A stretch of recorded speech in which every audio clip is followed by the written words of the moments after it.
Today's video is going to be about how to hit a single-handed backhand. Now, for the record, I'm not a big fan of the single-handed backhand because it's very, very difficult to do for beginners. So I would definitely not teach this to kids. And even if you look at the great Pete Sampras, he changed to a single-handed backhand when he was 13.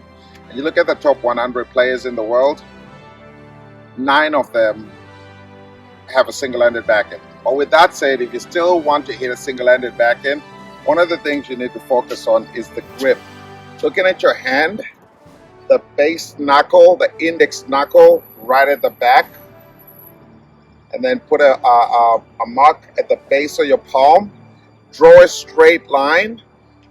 Look at the back of your racket. You got bevels on it. You go 1, 2, 3, 4, all the way to 8. And you are trying to put that line right on number 1, the very top one. So you put that racket and you hold it, and it looks something like this. When you hold the racket in front of you, you put it right in front, it should be perfectly on edge. And then now, once you kind of have the grip, you have to understand, just like the forehand and the backhand, your swing should look more like a Ferris wheel. So you want your racket coming under and up like that. Now the reason the racket ends on the other side of your body is because you rotate. But there is no shoulder rotation for the most part.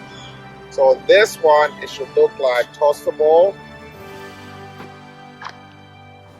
And that's what a single-handed backhand should look like. So you want to toss a few balls and get the feel of going up. And then watch what my left hand does. At the end, I hold, and I keep this back here for balance. All right, so now, toss the ball in front, racket back. Keep your arms straight as much as possible. So from here, arms straight, shoulders completely turned. Step with the knee slightly bent, and then come up with that follow through. So now it looks like this. Toss the ball straight up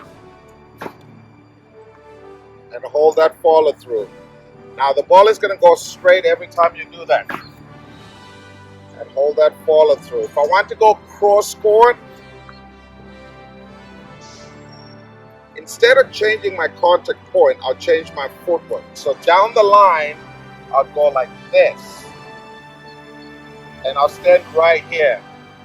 Cross court, I'll shuffle, and then I'll step this way. And that's how I'll change the direction. Now a few balls cross court are down the line. And another one down the line.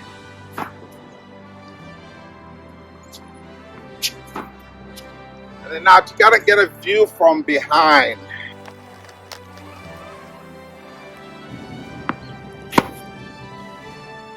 And that's down the line. Down the line. Now if I want to go cross court, look at the different footwork. I shuffle. And I still swing straight. So I'm not changing my swing path. The key on this is the footwork. This is why a single-handed backhand is very difficult, because the footwork has to be way above average and your timing has to be pretty much on point. So a couple more.